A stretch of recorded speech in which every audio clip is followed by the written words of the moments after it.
So hello guys, कसे तुम्ही सर्व? मस्त ना, मजेत ना? मी पण खूप छान आहे, मस्त आहे, मजेत आहे. तुम्हाला सर्वांचं स्वागत करते मी आपल्या यूट्यूब चॅनल मध्ये, ज्याचं नाव आहे प्राची मोहिते. सो आज आम्ही चाललेलो आहोत 501 शाखेमध्ये. आपला प्रोग्राम आहे, महिलांसाठी खास व्याख्यान आहे. तर रोजच्या जीवनामध्ये काहीतरी चेंज असला पाहिजे, त्या कारणास्तव आपण आज चाललोय त्या विहारामध्ये. तर मी तुम्हाला दाखवेन आणि कंटिन्यू व्लॉग मध्ये राहा. आणि काय बोलू घातो रांजी काय पण मी अपडेट देत राहणार आहे. आणि बाय द वे, ही साडी कशी वाटते तुम्हाला नक्की सांगा कमेंट करून. आजचा गेटअप कसा आहे तो. आणि साडी खूप दिवसानंतर नाही, खूप वर्षानंतर, म्हणजे नेहमीच्या टायमिंगला मी हा ब्लाऊज शिवला होता तेव्हा अशीच फॅट झाली होती. आता पण फॅटी आहे म्हणून हा ब्लाऊज झालेला आहे म्हणून. त्याने ब्लॉग मध्ये कंटिन्यू मध्ये राहा. आणि माझ्या बरोबर आहे माझी कॅमेरामन. फायनली सगळेजण आपल्या कॅमेरामॅनला घेऊन फिरतात. सो माझी कॅमेरामॅन प्रांजल माझ्या बरोबर आहे. ही माझी भाची आहे ना, त्या मला बहीण बी नाही काय सो असो ठीक आहे. चला तर मग आज मॅडमनी साडी वेअर केलेली आहे, त्याच्यामुळे बघू शकता इकडे. नको तर छंद असा तर मला पण छंद होता जेव्हा स्कूल टायमिंगला असताना, क्लासमध्ये जाताना खूप आवडायची साडी नेसायला. बट बाय द वे लग्नानंतर अजिबात आवडत नाहीये साडी नेसायला. कारण की जिथलं तिथं बसली तर ठीक, नाही तर कंटाळा येतो भाई, नको वाटते साडी. ऐकडा बघा, इथं चालू झाला पाठवून नीट कर. मी आलेलो सांस्कृतिक भवनला. ही बहिणी आहे प्रांजलची मम्मी. ठीक आहे, त्या ब्लॉग मध्ये कंटिन्यू पुढे जाऊन सांगते तुम्हाला कशा प्रकारे कसा प्रोग्राम आजचा हँडल होता. ठीक आहे, बाय. सो चप्पल काढले आपण आणि आता आपण वरती जाते. आपण 501च्या शाखेमध्ये आपण पोहोचलेलो आहोत. आणि इकडचं हे जे विहार आहे ना, मी हे पहिल्यांदाच बघितलेलं आहे. डॉक्टर बाबासाहेब आंबेडकर सांस्कृतिक भवन आहे, केंद्र आहे. हे सेक्टर 3 मध्ये आहे, ऐरोली या ठिकाणी. इकडे सर्वजण इथे उपस्थित आहेत, महिला वर्ग. त्याचप्रमाणे आमच्या शाखेतल्या 554च्या सगळ्या महिला इथे उपस्थित आहेत. इकडे सगळा ग्रुप हे आहे आणि सगळ्यांना माहितीच आहे माझे ब्लॉग्स वगैरे असतात, त्याच्यामुळे सगळ्यांची उपस्थिती आणि सगळ्यांचे हावभाव चेहऱ्यावरचे वाटत आहे. हा, आम्हाला पण सांग काहीतरी, काय बोलायचं आहे काय नाही ते, असं आमचं डिस्कशन चाललेलं होतं. तरी अर्ध्या महिला आल्या नव्हत्या, कारण की अर्ध्यांना कामातून यायचं होतं. कारण की हा सॅटर्डेच्या दिवशीचा हा प्रोग्राम आहे. इथे सगळेजण सज्ज झालेले आहेत, व्हिडिओज वगैरे. आणि इकडे खाली सगळ्या रिकामे खुर्च्या आहेत, पण त्या भरणार आहेत लवकर. फायनली आम्ही पोहोचले विहारामध्ये. आणि विहार कसं वाटलं तुम्हाला नक्की सांगा. सेक्टर 3 मधलं सांस्कृतिक केंद्र, विहाराचं नाव काय? आंबेडकर, डॉक्टर बाबासाहेब आंबेडकर सांस्कृतिक केंद्र ह्या आपल्या विहाराचं नाव आहे. आणि विहार हे मला पहिल्यांदाच बघायला मिळते, कारण मी लास्ट टाइम आली होती, बट त्यावेळेस त्यांचा प्रोग्राम खाली होता, त्याच्यामुळे मला काय पाहायला मिळालं नाही. बट एकच नंबर आहे.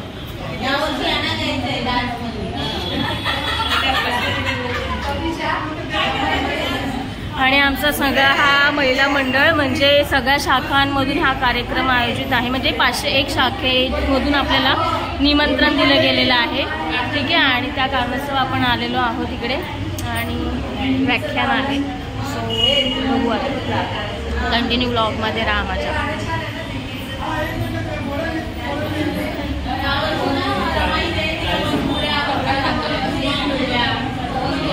आपण चालू करू. वंदना पहिल्या सर्वात प्रथम घेणार आहोत आणि त्यानंतर आपण सुरुवात करणार आहोत. ठीक आहे.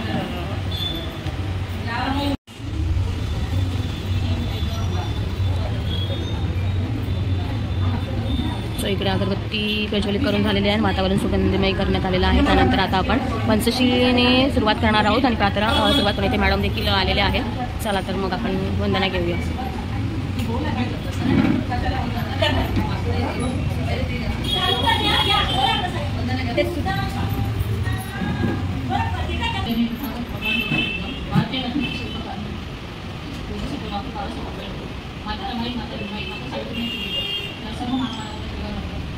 आज आपण बोलून पंचायत क्रमांक 501 त्यांच्या अंतर्गत बोलून जाहीर निबंध म्हणजे महिलांच्या आजार आणि त्यावर उपयुक्त उपाय म्हणून प्रमुख पाहुण्या म्हणून आपण देशमुख दत्ताबाई शिरसाट यांना आचरण केलं आहे. ते आपल्याला मार्गदर्शन करते. तसेच आपल्या गट क्रमांक 54 मधील सर्व महिला इथे उपस्थित आहेत. तसेच 501 शाखेतील सर्व आमच्या शाखेच्या अध्यक्ष निर्मलाताई गमरे, उपाध्यक्ष विशाखा यादव, सुषमा यादव, आमच्या रेखाताई अवसर, तसेच आमच्या गट क्रमांक 54च्या अध्यक्ष स्मिताताई लोखंडे, निकिता कदम, दीपाली मोहिते, कल्पना तांबे, कांता जाधव, मीना अंगिरे, रुपाली शिंदे, काळजी मोहिते, शोभा गायकवाड आणि आपल्याला दत्ताबाई शिरसाट आहे त्यांच्याबरोबर त्यांच्या स्नेही आल्याचं स्वप्न करते. आपल्या सर्वांचं स्वागत करते.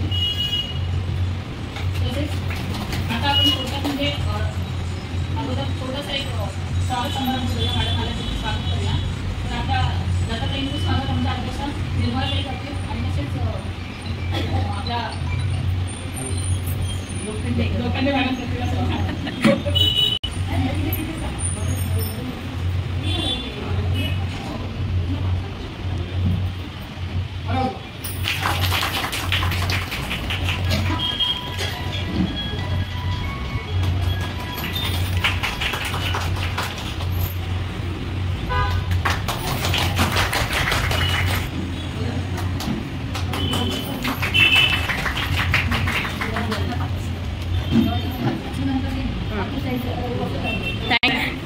टायमात आले एकदम. धन्यवाद. आपल्या मंदार सोनवणे मॅडम आलेले आहेत, त्यांचं स्वागत करतात मॅडम. धन्यवाद. क्यू बरं लावलं ते गुलाब. Wow bye. इकडे उभी ना, माझा फोटो काढ. हा इथे फोटो काढायचा आहे. व्हिडिओ चालू राहतो तसा, तिथे फक्त फोटो काढ.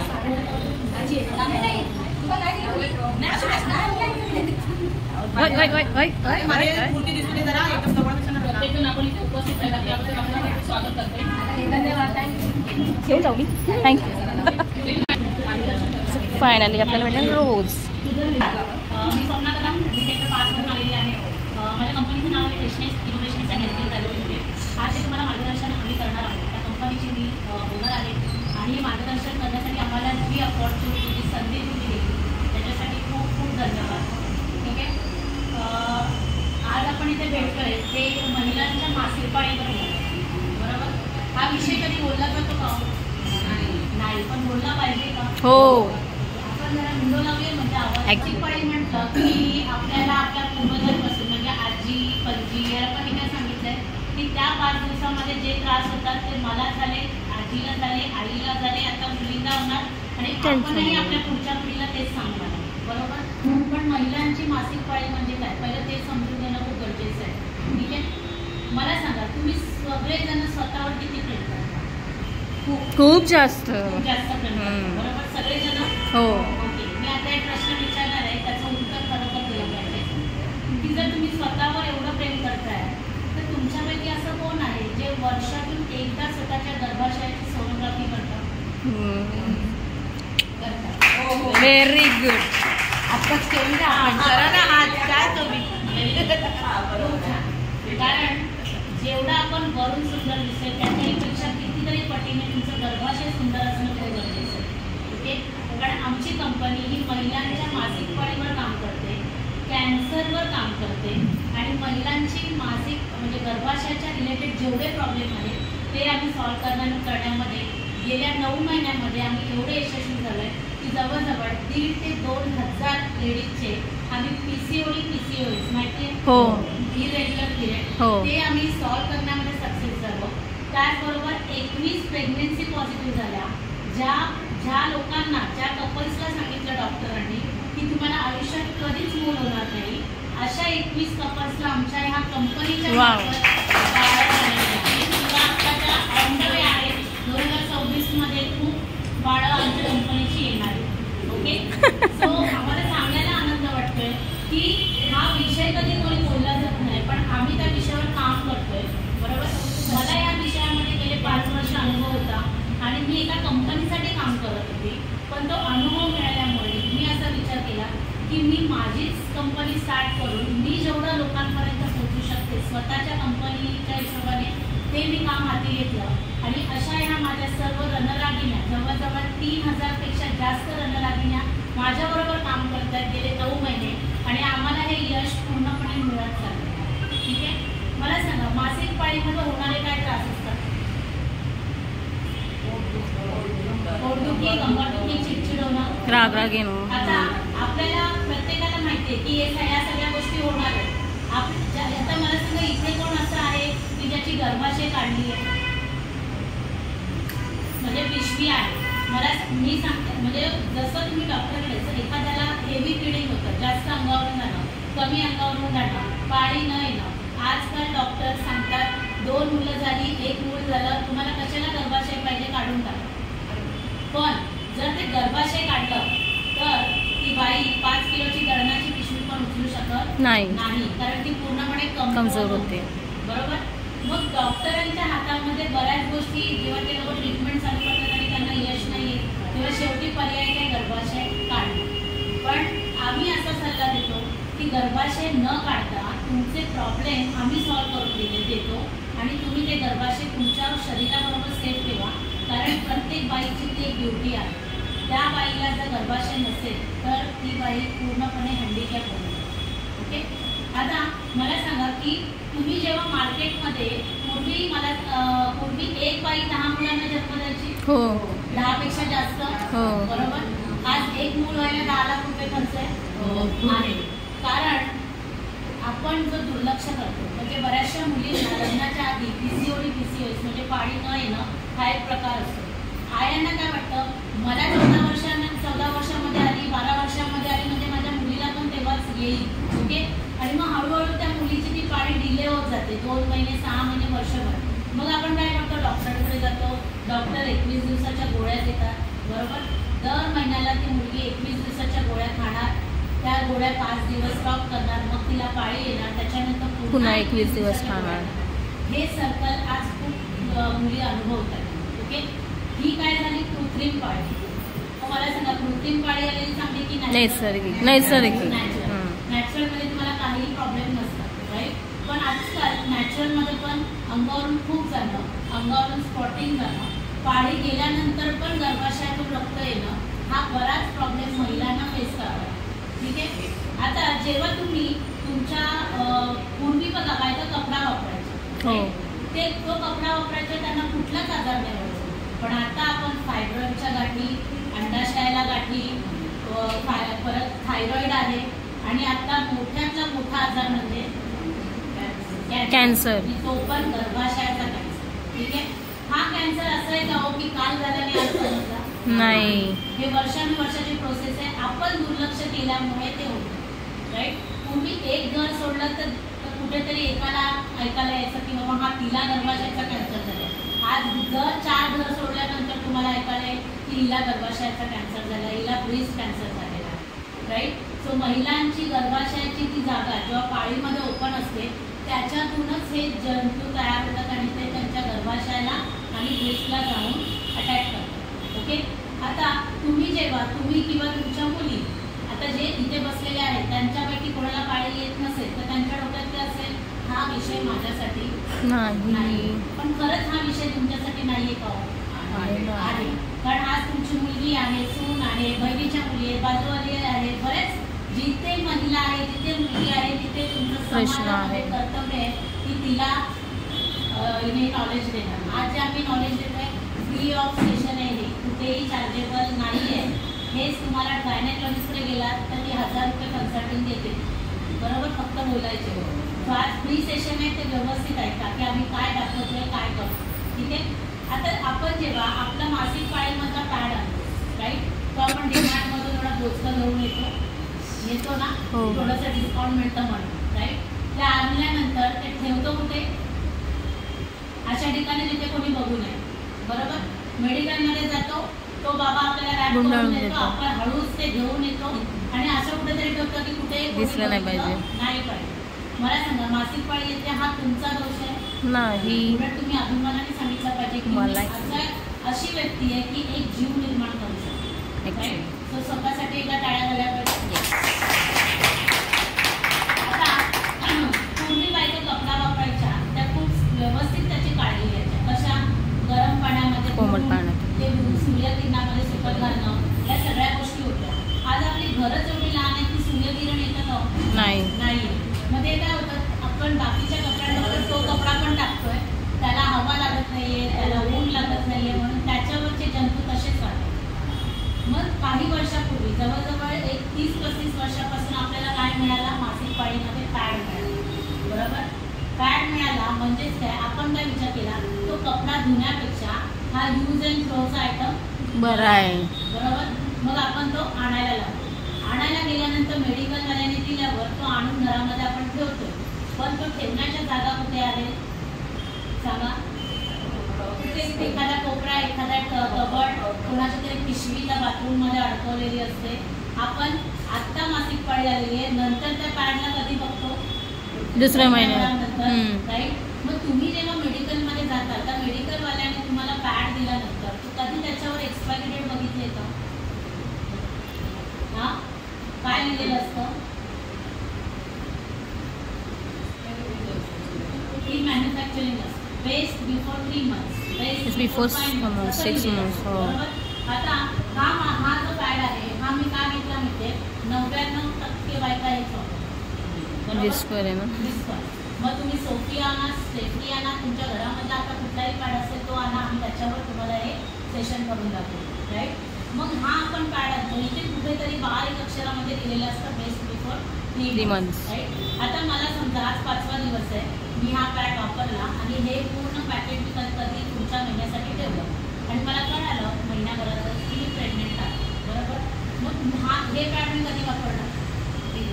आफ्टर प्रेग्नन्सी, डिलिव्हरीनंतर. आणि डिलिव्हरी झाल्यानंतर आपण नवऱ्याला एकच सांगणार, घरी जे आहे ते पहिला नंतर आपण मेडिकलमध्ये गेलो. पण आपल्या बायकांची मानसिकता एकही गोष्ट बाहेर जाऊ द्यायची नाही. राईट. मग हा पॅड मी वापरला आणि आता मी विचार केला की डिलिव्हरीनंतर वापरेल, पण याचं पॅकिंग कसं आहे? डोर ओपन राहते, किती बंद केला तरी. कुठलाही मार्केटमध्ये पॅड असं नाही आहे की ते असं लॉक राहू शकतं, ते ओपनच राहतं. बरोबर. आता जेव्हा हा पॅड हा मेडिकलमध्ये मिळायला पाहिजे की कुठल्या टपरीवर, किराणामध्ये? मेडिकल. पण आता कुठे मिळतं? सगळीकडेच मिळतं. बरोबर. मग बीपीची गोळी मेडिकलमध्ये मिळते की सगळीकडे? मेडिकलमध्येच. जर ती टपरीवर मिळाली असती तर आपण खाल्ली असती का? पण आपल्याला माहिती आहे ते कशा गेल्यानंतर बरोबर ना, टपरीवरची गोळी. राईट. मग मासिक पाळी मला पॅड का टपरीवरचा घ्यायचा? हा कधी कोणी संशोधन लावलं नाही. आपण आज मोबाईल घेताना, फ्रीज घेताना, बऱ्याचशा इलेक्ट्रॉनिक गोष्टी घेताना आपण गुगलवर सर्च करतो. राईट. मोबाईलचं किती क्लॅरिटी आहे, किती रॅम आहे, किती मेमरी आहे, सगळं कळतं. कधी कोणी पॅडवर सर्च केलं का? नाही केलं. कारण ह्याला आहे ना फक्त आपण रक्त शोषून घेण्याचं काम करणारा हा एक आयटम आहे बस. बाकी आपल्या डोक्यामध्ये काही नाही आहे की उद्या जाऊन आपल्याला काय फेस करावं लागणार. राईट. मग आता जेव्हा हा पॅड म्हणजे आता मी मगाशी मला म्हटलं याचं पॅकिंग बघा. कधी कोणी ऐकले की मासिक पाळीच्या पॅडमुळे कोणाचा जीव गेला आहे? सोशल मीडियावर कसं असतं ना, जोपर्यंत आपल्या घरामध्ये ती गोष्ट होत सिरियसली नाही. सो आम्ही जेव्हा असंच मीटिंग घेत होतो तेव्हा दैसरमध्ये 15 वर्षाची मुलगी, तिची आई रडत होती आणि तिने आम्हाला सांगितलं की मासिक पाळीच्या ह्या पॅडमुळे माझी 15 वर्षाची मुलगी दगावली. त्याचं रिझन माहिती आहे? हा जो पॅड आहे बरोबर, पाल मुंगी असतात की नाही, आणि याला एक वेगळा फ्रेग्रन्स असतो, त्यामुळे ते येतातच. बरोबर. तुम्ही कुठेही पॅड ठेवा, मग तो कबडमध्ये लपवून ठेवला तरी तिथे पण ते जाणार. तर ह्या एरियामध्ये पालीने अंड घातलं आणि त्या मुलीने तो पॅड सकाळी शाळेमध्ये घाईघाईत जाताना लावला. तिचं 28 ते 32 दिवसानंतर आलेलं रक्त ऑलरेडी गरम असतं आपलं, राईट, ते त्याच्यावर पडलं, ते अंड फुटलं आणि तिच्या गर्भाशयामध्ये ते पॉइझन आणि ती मुलगी एक्सपायर. किती जणींना मुली आहेत? बरोबर. म्हणजे आज जर ही घटना आपल्या मुलीबरोबर घडली तर माणसाने सतर्क व्हायला पाहिजे की ती न घडण्यासाठी काय केलं? न घडण्यासाठी. सेम केस कोल्हापूरमध्ये या एरियामध्ये गोचिड जाऊन बसली. गोचिड माहिती आहे जनावरांवर गोचिड. ती मुलगी 8वीची मुलगी त्या आईला सांगते की मला मासिक पाळी आली आहे, पण माझं रक्त नेहमीपेक्षा खूप वेगळं भरपूर जातं आहे आणि मला खूप इचिंग होते. तर आई काय म्हणते, पाळीमध्ये असंच होतं, तू काय हे मला पण झालंय तुला पण होणार. आणि 8 दिवसानंतर कळालं की तिचा गर्भाशय कुरतडून काढलं. अगं बाई. गर्भाशय कुरतडून काढलं, आतमध्येच गेलं असं आणि ते गर्भाशय काढावं लागलं. मला सांगा, 8वीच्या मुलीचं गर्भाशय काढल्यावर तिचं तुमचं काय असणार? राईट. म्हणजे आपल्याला किती नॉलेज घेणं गरजेचं आहे. सो आम्ही एक फ्री सेशन करतोय, तर ह्या सेशनसाठी बरीच लोक नकारतात, पण आज मला आनंद वाटतोय की मोहिते सरांनी हे सेशन आहे आहेत ना, त्यांच्यासाठी टाळ्या झाल्या पाहिजे.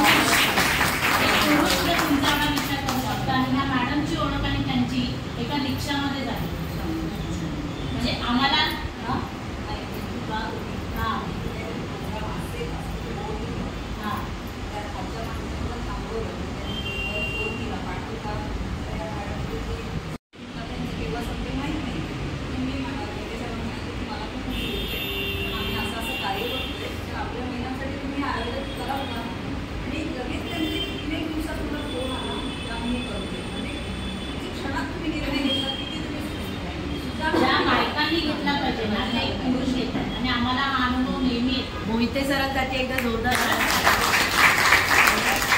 तुम्ही याच्या पुढे जे बघणार आहात ना, तर तुम्ही मोहिते सरांना खूप म्हणजे खूप बेसिक आहे की या व्यक्तीने आमच्यासाठी काहीतरी नवीन आहे, राईट. सो त्या बोचीवर गेल्यानंतर त्या मुलीचा मृत्यू झाला, गर्भाशय काढलं. पुढे तिचं फ्युचर काय, तिला पाळी येणार नाही, तिचं लग्न होणार नाही, तिचं फ्युचर काहीच नाही. एका बोचीमुळे, कारण हे आपण दुर्लक्ष केलेलं मटेरियल, राईट. सो आता आम्ही तुम्हाला डेमॉन्स्ट्रेशन दाखवतो की काय फरक आहे तुमच्या मार्केटच्या पॅडमध्ये आणि काय आमच्या पॅडमध्ये. मी ज्या कंपनीला प्रमोट करते, माझ्या कंपनीचं नाव आहे freshness innovation cellular private limited आणि माझ्या प्रॉडक्टचं नाव आहे fresh fly sanitary napkin. Okay, ह्या प्रोडक्टला 3 वर्षाची एक्सपायरी डेट. ओके, 3 वर्ष हे प्रोडक्ट तुम्ही कधीही वापरू शकता. म्हणजे हे पॅकेट 3 वर्षानंतर ते पॅकेटमध्ये सगळं जे मटेरियल आहे त्याचा भुसा व्हायला सुरुवात होते. त्यामुळे 3 वर्षानंतर हे वापरायचं नाही. एक्सपायरी डेट देण्याचं कारण हे आहे की कुठल्याही गोष्टीला एक कालावधी असतो आणि तो असेल तरच आपण ते काळजीपूर्वक वापरू शकतो. राईट. मग त्याचबरोबर हा चष्मा दिसतोय तुम्हाला, गव्हर्नमेंटचा हा स्वच्छ भारतचा चष्मा आम्हाला मिळालेला आहे, कारण गव्हर्नमेंटला आम्ही कॉन्ट्रीब्यूट करतो स्वच्छ भारत. बरोबर. आज आपण वापरलेला पॅड जिथे जाऊन पडतोय त्याचं काही विघटन होत नाहीये. बरोबर. ते प्लास्टिक बेस असतं, म्हणून आज जास्तीत जास्त नाले का तुंबतात, तर ह्या पॅडमुळे, लहान मुलांच्या डायपरमुळे आणि मोठ्यांच्या डायपरमुळे, कारण त्याच्यामध्ये विघटन काय असतं, प्लास्टिक असतं, राईट. सो आपण एक डेमॉन्स्ट्रेशन बघूया. आम्ही दोन्ही पॅड इथे लावते. पहिलं म्हणजे मासिक पाळी काय आहे मी तुम्हाला समजवते. गर्भाशय असतं, गर्भाशयाच्या बाजूला 2 अंडाशय असतात. या अंडाशयामध्ये दर महिन्याला बरीच अंडी तयार होतात. त्यातली काही अंडी 28 किंवा 32 दिवसानंतर फुटली जातात आणि आपल्या योनी मार्गातून रक्तस्राव होतो. त्याला म्हटलं जातं पाळी, मेन्स्ट्रुअल. ओके, आणि ते दर महिन्याला होतं म्हणून त्याला म्हटलं जातं मासिक पाळी. समजलं. पण काही मुलींमध्ये, काही स्त्रियांमध्ये ही प्रोसेसच होत नाही अंड फुटण्याची, म्हणून त्यांची पाळी 2 महिने, 6 महिने, वर्षभर डिले होते. मग आपण डॉक्टरकडे जाऊन त्या गोळ्या खाऊन ती पाळी आणतो, राईट. मग अशी केस ज्यांची असेल त्यांची आफ्टर मॅरेज त्यांना मुलं होत नाही आणि मुलं झाली नाही की आपण IVF, test tube baby, IUL सगळ्या डॉक्टरांच्या पायऱ्या झिजवतो, भरपूर पैसा घालवतो. फायनली डॉक्टर काय म्हणतात, शक्य नाही आहे, तुम्हाला मूल आयुष्यात कधी होणार नाही. मेंटली किती त्रास आहे हो, आणि फायनान्शियल आपण किती आपल्या स्वतःवर त्या गोष्टीवर एक्सपेन्स करतो, बरोबर. मग ही पाळी जेव्हा मुलीला स्टार्ट होते, पूर्वी 12 वर्षाच्या वयामध्ये मुलींना पाळी यायची, आता मुलींना 7 वर्ष. सांगा, त्या 7 वर्षाच्या मुलीला पाळी येते म्हणजे जास्त टेन्शनमध्ये कोण असणार, आई. कारण ती प्रॉपर पॅड ठेवेल का, तो पडेल का, राईट.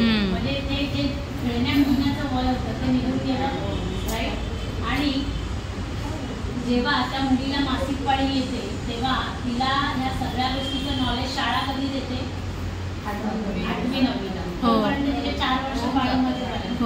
आणि ही रियालिटी आहे आत्ताची. माझ्या स्वतःच्या मुलीला 4वीला असताना पाळी आहे. सो मी गेले 5 वर्ष हे काम करते म्हणून माझ्या एवढंच नॉलेज तिला आहे. आम्ही दोघंही हजबंड वाईफ वर्किंग होतो तेव्हा, म्हणजे मी जॉबला होते, त्यामुळे तिला जेव्हा पाळी आली ती दिवाळीची सुट्टी होती, तिने पॅड घेतला आपला, तो वापरला. त्याच्यानंतर मला फोन केला की मम्मी मला पिरियड आले, कारण हे नॉलेज माझ्या घरामध्ये होतं, बरोबर, राईट. आणि माझ्या मिस्टरांनी माझ्या मुलीवर आणि माझ्यावर असा संशय घेतला की आपण घरात नव्हतो, तिच्याबरोबर काही झालं असेल का, कारण हे वय पाळीचं नाही आहे ना तेव्हाच, म्हणून त्याने तो विचार केला की हे वय पाळीचं नाही आहे. मी तिला परुळेकर डॉक्टरांकडे घेऊन गेली, तिचं चेकअप केलं, त्यांनी सांगितलं की तिचे पिरियड स्टार्ट होते. सो अशा बऱ्याच आयांना अजून नॉलेज नाही आहे की 7 आणि 8 वर्षामध्ये मुलींना पाळी येऊ शकते, राईट. सो आपण आता एक डेमॉन्स्ट्रेशन बघूया. हे दोन्ही पॅड लावलेले आहेत. तुम्ही दोन्ही पॅडच्या मध्ये काहीतरी बघितलंय, इथे पिंक कलर आहे आणि इथे ब्लू, स्काय ब्लू. तर आपण पहिलं फिलिंग करूया की तुम्हाला पॅड कसा वाटतो, राईट. प्रत्येक स्त्रीला तिच्या पाळीच्या दिवसामध्ये पर डे 30 ते 40 ml ब्लिडिंग होते. पण आपण जर कॅल्क्युलेशन केलं, पूर्वीच्या 12 वर्षाच्या कॅल्क्युलेशनमध्ये जर तुम्ही गेलात तर महिन्याला 5 दिवस, वर्षाला 60 दिवस असे आपण प्रत्येक जण 12 वर्षापासून 50 वर्षापर्यंत पाळीमध्ये जवळजवळ 8 ते 9 वर्ष होतो आणि ते पण दुखणं एवढं डेंजर असतं, राईट. आताच्या मुलींचे अजून 4 वर्ष त्याच्यामध्ये ॲड होतात, ठीक आहे. म्हणजे जवळजवळ आपण 12 ते 14 वर्ष आताच्या मुली काय असणार आहे, मासिक पाळी. मग आपल्या आयुष्यात ते रडत पडत ते 14-15 वर्ष घालवणं चांगलं की काहीतरी मिळालं ते वापरणं चांगलं. एक चांगलं सोल्युशन मिळालेलं चांगलं. कधीही योग्य, राईट. मग आता आपण इथे 2 पॅड लावलेले आहेत. ज्यांनी त्यांना आवडतं त्यांनी सांगावं की कसं आहे, तुम्हाला काय फरक पडतो. फ्रेशला या सॉफ्ट आहे आणि आपला मार्केटचा थोडा जाड. आपल्या डोक्यात जेवढं जाड घेऊ तेवढा कॅपॅसिटी जास्त असते, आपण चेक करतो. आता पहिली गोष्ट म्हणजे आपण आता काहीतरी एक वेगळं तुम्हाला, प्रत्येक स्त्रीला ना त्या 5 दिवसामध्ये एनर्जीची गरज असते, राईट. तिला एनर्जी पाहिजे असते, पण त्या 5 दिवसामध्ये तिच्या गर्भाशयाला ऑक्सिजनची पुरवठा होत नाही, कमी असतं, त्यामुळे ती पूर्णपणे गळून जाते. मग बऱ्याचशा स्त्रिया कामावर न जाणं, मुली शाळेत न जाणं, तळमळत घरी बसणं, आणि आत्ताच्या लोकांना पेन किलर हा एक खूप चांगला सोल्युशन मिळाले. ती लोक ते खातात आणि निघून जातात, पण त्या पेन किलरमुळे होणारे साईड इफेक्ट किडनीवर होतात आणि अचानक पण डॉक्टर बोलले तुमची किडनी फेल झाली तर ती कशी झाली. सो ह्या सगळ्या पेन किलरच्या गोष्टी, ठीक आहे. आता मी म्हटलं एनर्जी पाहिजे त्या 5 दिवसात, ती एनर्जी कशी पाहिजे ते आपण बघूया. आता मी आमच्या पॅडमध्ये ग्राफिन स्ट्रीप आहे, तिचं नाव आहे ग्राफिन नाईन स्ट्रीप. तुम्ही गुगलला जाऊन सर्च केला तर तुम्हाला सगळी माहिती मिळेल.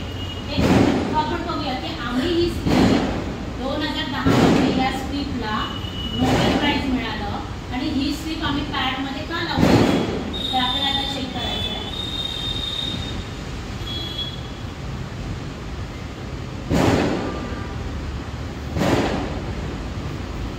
स्ट्रीप आहे, ओके, पॅडमध्ये लावली आहे कारण आपल्याला एका 5 दिवसामध्ये एनर्जेटिक राहायचं. मला सांगा, अचानक घरामध्ये पाहुणे आले आणि तुम्ही पिरियडमध्ये काय करता, करावंच लागतं, कंटाळा येतो, असं वाटतं की कुणी येऊ नये, बोलू नये, बरोबर. स्पेशली सासरची लोक आले तर जास्त त्रास, कारण आपण झोपू पण शकत नाही, बाहेरची कोणती बरोबर, राईट. सो आपण आता बघूया की ती एनर्जी तुमच्यामध्ये ह्या स्लीपमुळे कशी होणार आहे त्याचा. ओके, सो ह्या स्लीपवर 6100 निगेटिव्ह आयन्सचा वापर केला, राईट. निगेटिव्ह आयन्स म्हणजे काय, शाळेत गेला असाल तर अणुरेणू माहिती आहे, तो इथे वापर झालेला आहे आणि अणुरेणू आपल्या बॉडीवर खूप जबरदस्त रिएक्ट होतं, ते कसं ते मी दाखवते, राईट. सो आपण आता सगळेजण इथे बसलोय, सगळं पॅक केलं तर सफोकेशन होणार, बरोबर, गुदमरायला होणार. आपण कोरोनामध्ये 2-2.5 वर्ष होतो घरात, पण जेव्हा कोरोना गेला आणि आपण बाहेर गेलो तेव्हा आपल्याला किती छान वाटलं, कारण बाहेरचं वातावरण हे नेगेटिव्ह आयन्स आहे आणि घरचं रूममध्ये असतं ते negative ions, positive ions. Okay, तर आता आपण बघूया की ही एनर्जी कशी ठेवते.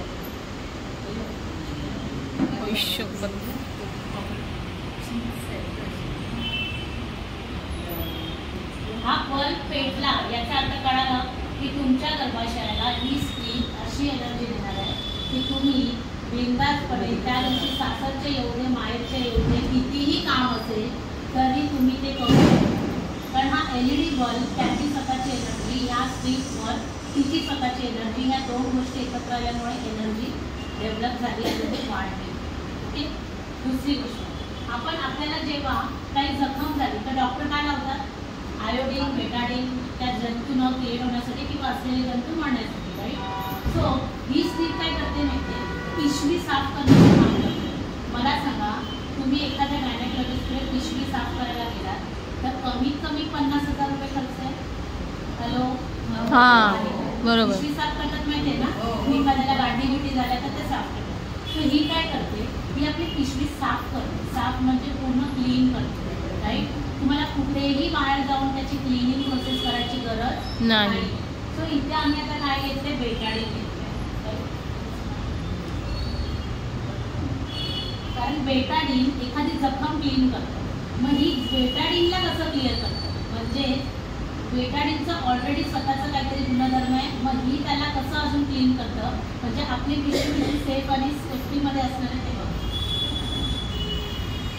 ओके, कलर आता या स्क्रीनला मी या पाण्यामध्ये टाकते.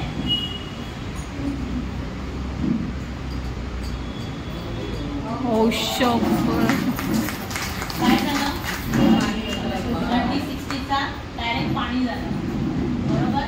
म्हणजे ही स्क्रीन तुमच्या गर्भाशयावर, गर्भाशयाच्या आतमध्ये असलेले जंतूचं मारण्याचं काम करणार आहे.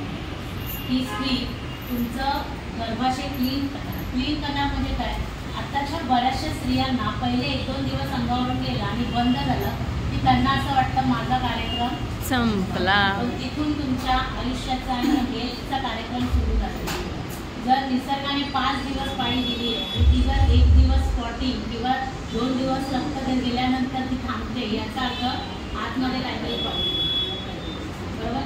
मग ही स्ट्रीप काय करते, पहिलं हे जे पॅकेट तुम्ही वापरणार आहात कोणतंही पॅकेट, ते तुमचं क्लिनिक प्रोसेस करतं, म्हणजे आतमध्ये असलेल्या गाठी, आतमध्ये असलेल्या इन्फेक्शन हे पूर्ण क्लीन करतं. तुमच्या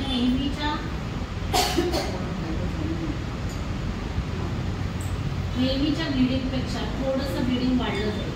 ओके, घाबरायचं नाही, कारण आतमध्ये असलेल्या गाठी जर 3 दिवसाचं रक्त बाहेर येत नाही, याचा अर्थ ते रक्तांमध्ये कशामध्ये कन्वर्ट होणार आहे, गाठींमध्ये, आणि त्या गाठी बाहेर येत नाही याचा अर्थ ते कशामध्ये जाणार आहे, कॅन्सरमध्ये. बोलली मगाशी, कॅन्सर हा काल झाला आणि आज समजला ही गोष्ट नाहीये, ही वर्षानुवर्षाचा कार्यक्रम, बरोबर.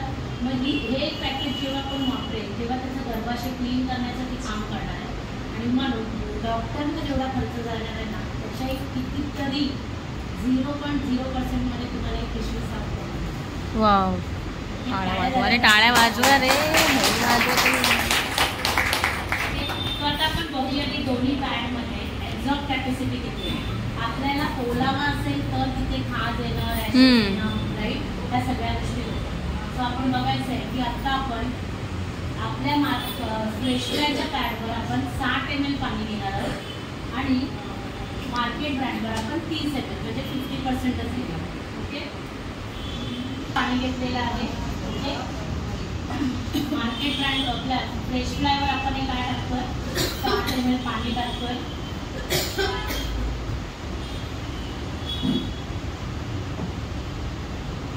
आणि मार्केट ब्रँडवर आपण फक्त 30 ml. ओके,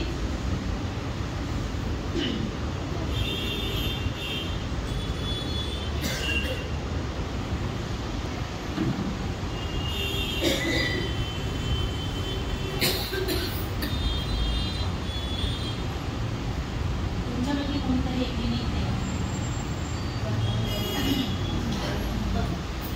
दोघी आल्या दोन्ही हाताचा प्रेशर दोन्ही बॅटवर द्यायचा आहे, जेवढा देता येईल तेवढा.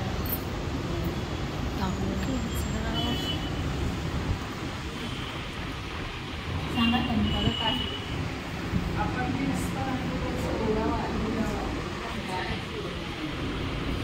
हे वाले ड्राय आहे, हे ओला आहे, हे पाणी आहे. सो बघा, डॉक्टर आपल्याला सांगतात की दर 2 तासाने 3 तासाने आपण पॅड चेंज करायचं, बरोबर. कोणता पॅड मार्केटवर, पण आपण करतो का, बाहेर जॉबला जाणारी लोक असू दे, घरी असणाऱ्या बाईला पण लक्षात येत नाही की आपल्याला पॅड बदलला पाहिजे. आणि घरी तरी तिच्या डोक्यात काय माहिती, तो पूर्ण भरू दे तरच मी बरोबर, म्हणजे पूर्ण पैसे वसूल झाले पाहिजे, राईट. आता तो पॅड जर तो भरला नाहीये पण 2 तासांनी चेंज करायला लावलाय, त्याच्यामध्ये काहीतरी कारण असेल, पण आपण ते कधीही ऐकलेलं नाही. 2 तासांनी चेंज करायचं म्हटलं तर एका दिवसाला 24 तासामध्ये किती पॅड लागले पाहिजे, 12, बरोबर. आपण ते करत नाही. बाहेर गेलेल्या मुलींना, स्त्रियांना चेंज करण्यासाठी प्रॉपर जागा नसते, त्यामुळे त्या बिचाऱ्या दिवसभर त्या एकाच पॅडवर बसतात, राईट. सो आपल्याला आता जसं तुम्हाला सांगितलं मॅडमने की आपल्या फ्रेश फ्लाय नॅपकिनचं पाणी जराही लागलं नाही, ड्राय होतं, आणि मार्केटचं पाणी तसंच्या तसं होतं, म्हणजे ते ओव्हरफ्लो होत आहे. हां,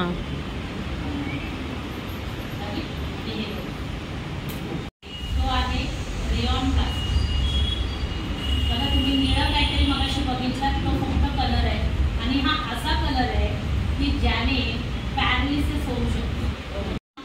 फॉरेन कंट्रीमध्ये 800 रुपयाचं, राईट. ही कन्सेप्टच मध्ये कोणालाच माहिती नसते. त्या मेडिकलवाल्याला पण माहिती नसते. ती मुलगी जाते आणि बोलते मेन्स्ट्रुअल कप द्या. हा 375चा कप ती घेऊन येते. ती तिच्या पाळीमध्ये आतमध्ये तो घुसवते.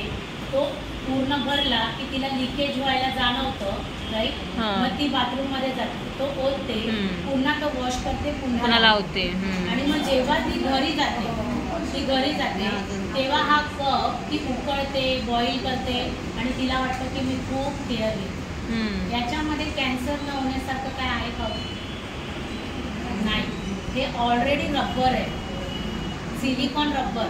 तुम्ही पायामध्ये स्लीपर घातल्यानंतर एक 10 मिनिटातच घाम येतो की नाही? हो ना. मग हे कप तुम्ही तुमच्या गर्भाशयाला 24 तास 5 दिवस ठेवणार, किती डॅमेज होत असेल, राईट. दुसरी गोष्ट, हा कप जेव्हा ओव्हरफ्लो होतो ना, राईट, मला सांगा आपलं रक्त आणि हे सिलिकॉन हे एकत्र आल्यामुळे तिथे बॅक्टेरिया नवीन तयार होतो. ठीक आहे. तर ज्या मुली हे वापरत असतील त्यांना सांगा, कारण गर्भाशयाची साईज तुम्ही घुसवताय याचा अर्थ तुमच्या बऱ्याचशा मुलींना आफ्टर मॅरेज 3ऱ्या-4थ्या दिवशी महिन्यामध्ये टाके घालावे लागतात, कारण तुमचं हे घुसवून गर्भाशय मोठा होतो, साईज मोठी झाली आहे. आणि मग ते बाळ खाली नाही येणार तर कुठे जाणार? हे तरुणपणीची नाटकं ती नंतर पूर्ण फॅमिलीला फेस करावं लागतं, बरोबर. दुसरी गोष्ट, टॅम्पॉन्स माहितीये, अशी लढी असते. आता जर तुम्हाला पेपर दिला ना तशीच लढी आहे, त्याला मागे धागा असतो, तो पण असाच आतमध्ये घातला जातो तो टॅम्पॉन्स. जेव्हा तो पूर्ण पेपर ओला होतो, चिंब होतो, तेव्हा ती उठते, तो टॅम्पॉन्स तो धागा ओढते आणि तो डस्टबिन मध्ये टाकते. बापरे, काय काय लेटेस्ट न्यूज, फेसबुकला लेटेस्ट न्यूज या गेल्या महिन्याची, ती मुलगी तो धागा ओढायला गेली आणि तो धागा तुटला आणि आतमध्ये तसंच राहिलं. अरे बापरे. आणि मग ते ऑपरेशन करून काढावं लागतं. एवढं त्रासदायक आहे सांगा. ज्या मुली आम्ही आताच बघतो,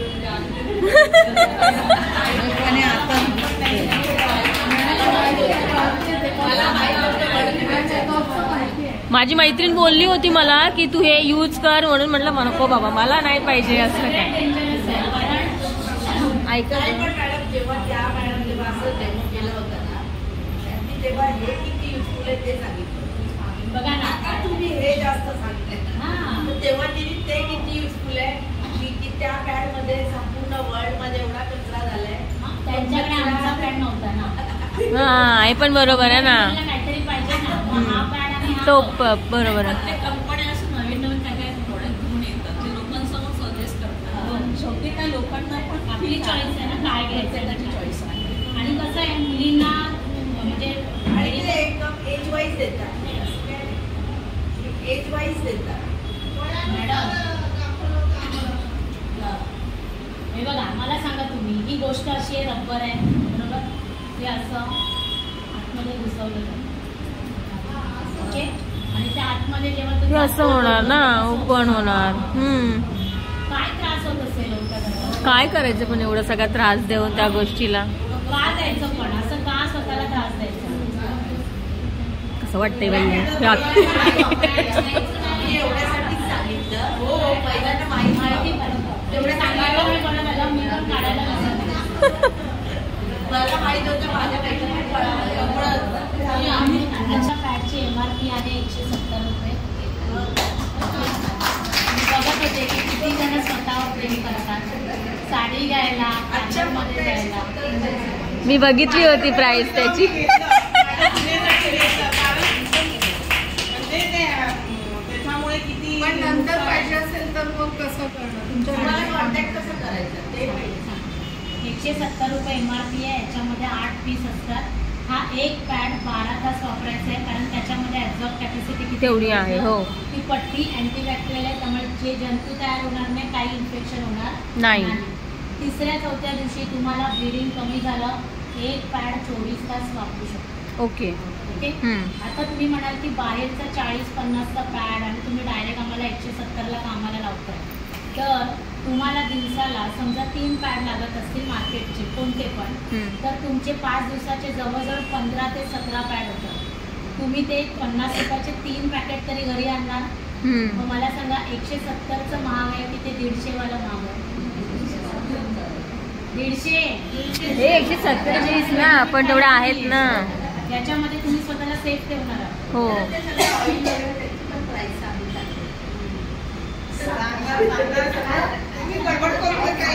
हे जे रोज वापरायचे मी लायनर सांगितले त्याची किंमत 170 रुपये आणि याच्यामध्ये 18 पीस असतात. ओके. ओके. हां. सो हे तुम्हाला रोज वापरायचे.